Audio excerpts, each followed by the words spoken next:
দর্শক, গণপ্রতিনিধিত্ব আদেশে ব্যাপক পরিবর্তন হয়েছে, যেমনটি আমরা প্রতিবেদনে দেখছিলাম। এই বিষয়টি নিয়ে আমরা কথা বলতে চাই। আমাদের সাথে যুক্ত রয়েছে নির্বাচন বিশ্লেষক জেসমিন টুলি। আমরা তার সাথে কথা বলার চেষ্টা করব। জেসমিন টুলি, আপনি আশা করি আমার কথা শুনতে পাচ্ছেন। জি জি জি, অনেক ধন্যবাদ। প্রতিবেদনটি নিশ্চয়ই আপনি শুনছিলেন এবং ব্যাপক পরিবর্তন আমরা খেয়াল করেছি। বিশেষ করে প্রার্থী হতে পারবেন না কোনো ফেরারি আসামি, এই বিষয়টি নির্বাচন কমিশনের পক্ষ থেকে বলা হয়েছে এবং বলা হয়েছে যে জামানত ছিল এর আগে 20,000 টাকা, সেটি এখন 50,000 টাকায় উন্নীত করা হয়েছে। এই বিষয়গুলো মানে কিভাবে দেখছেন আপনি? আপনি একজন সাবেক নির্বাচন কমিশনার ছিলেন এবং নির্বাচন বিশ্লেষণও করছেন আপনি। আপনাকে অনেক ধন্যবাদ। প্রথমত, যে অযোগ্যতার ক্ষেত্রে আনা হয়েছে যে আদালত কর্তৃক কোনো ফেরারি আসামি, যদি আদালত কর্তৃক ঘোষণা করা হয় কোনো ব্যক্তিকে যে ফেরারি আসামি তিনি, তাহলে তিনি নির্বাচনের জন্য অযোগ্য হবেন।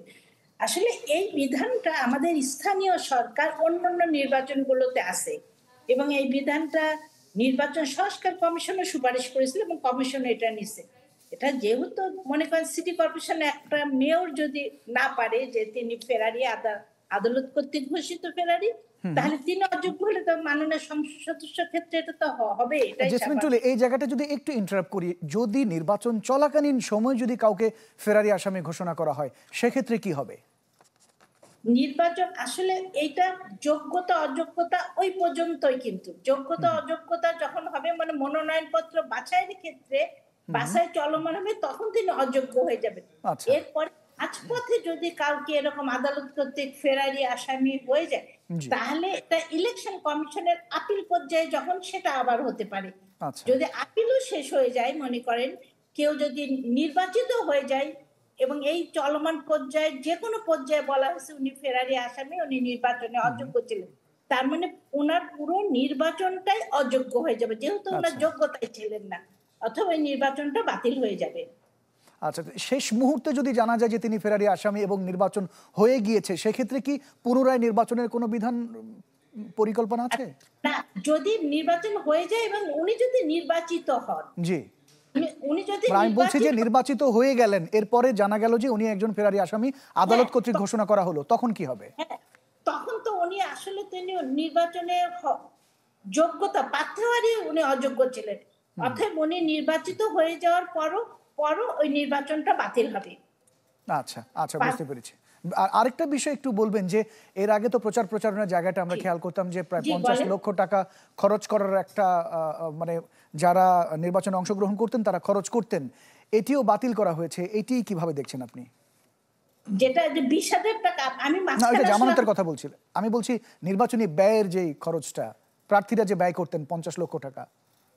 হ্যাঁ, ওনারা যে ব্যয়গুলো যদি অডিটেড হয়ে যায় এবং ওনারা যে রিপোর্টটা জমা দিবেন, যদি অডিট ইলেকশন কমিশনকে জমা দেওয়ার পর ইলেকশন যদি কমিশন যদি নিরীক্ষা করে এবং দেখা যায় যে উনি আসলে ভুয়া কাগজপত্র দিয়ে অথবা উনি যা খরচ করেছেন তার অতিরিক্ত খরচ দেখায় বা কম দেখায় উনি এই কাগজপত্র দিচ্ছেন, সেই ক্ষেত্রে নির্বাচন কমিশন এটা তদন্ত করে দেখতে পারে। তদন্ত করে দেখার পর যদি রিয়েলি হয় যে আসলে ওনার কাগজপত্র সব হয়, সেক্ষেত্রে নির্বাচন কমিশন এটা বিবেচনা আনতে পারে তার নির্বাচন বাতিলের জন্য। একজন প্রার্থী আসলে কতখানি খরচ করতে পারবেন? কেননা আমরা দেখেছি যে অনেক প্রার্থী তাদের যারা প্রধান রাজনৈতিক দল তাদের হয়তো অর্থ বা শক্তিমত্তার জায়গা বা টাকা পয়সার জায়গাটা যদি বলি অনেক বেশি থাকে এবং অনেকেরই কম থাকে, সেক্ষেত্রে নির্বাচন কমিশনের পক্ষ থেকে কোনো বেঁধে দেওয়া আছে যে এই পরিমাণ খরচ করতে পারবেন তারা?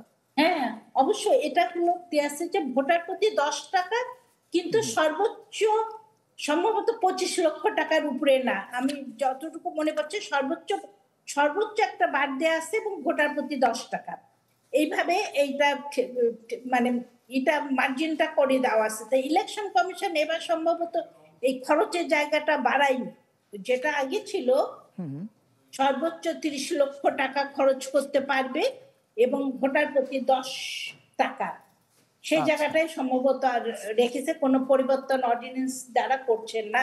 কিন্তু সেই ক্ষেত্রে তো ভোটার প্রতি যেটা জামানত 20,000 ছিল ওটাকে 50,000 করা হয়েছে। আচ্ছা, ভোটার প্রতি আপনি বলছিলেন যে 10 টাকা, আসলে কি 10 টাকা খরচ হয়? আমরা তো মানে বাস্তবতা ফিল্ডে অন্যরকম দেখি। না না, বাস্তবে 10 টাকা দিতে কিছু একটা লিফলেট 10 টাকা হয় না। এখন তো এইটা করা হয়েছিল 2007-8-এ। 7-8-এ এই সীমায় কি ব্যয়ের সীমাটা দেওয়া হয়েছিল। জি এখন এটাকে যেহেতু টাকার মানও কমে গেছে এবং জিনিসপত্রেরও দাম বেশি, এই জায়গাটাকে রিভিজিট করা দরকার এবং টাকাও বাড়ানো দরকার। 10 টাকা হবে না হয়তো, এটা আবার ইলেকশন কমিশনের একটা আছে, তারা গেজেট প্রজ্ঞাপন করে বলবে যে হ্যাঁ এটা 10 টাকা না, এটা 15 টাকা হতে পারে। এটা হয়তো ভোটার প্রতি 15 টাকা করতে পারে বা 20 টাকা করতে পারে, কিন্তু সর্বোচ্চ একটা সীমা আছে যে তার 30 লক্ষ টাকার মধ্যেই হতে হবে। জি, বুঝতে পেরেছি। অনেক ধন্যবাদ। আমাদের সময় স্বল্পতার জন্য আপনাকে বিদায় দিতে হচ্ছে। জেসমিন টুলি দর্শক আমাদের সাথে এতক্ষণ যুক্ত ছিলেন। আপনাকে ধন্যবাদ। তিনি নির্বাচন বিশ্লেষক এবং গণপ্রতিনিধিত্ব আদেশের বিষয়ে তিনি আমাদের সবশেষ আপডেট জানাচ্ছিলেন।